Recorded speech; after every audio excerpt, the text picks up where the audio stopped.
المزرعة بيجمع البحاري فيهم ويوزع على الأرض في الري.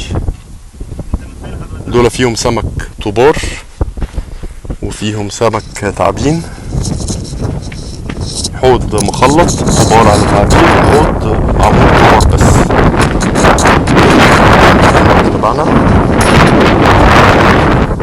مزرعة جميلة جدا، قهوة كويس، 4 كيلو اسكندرية الصحراوي مباشر، طريق من الصحراوي على طول ولا شمال كتير.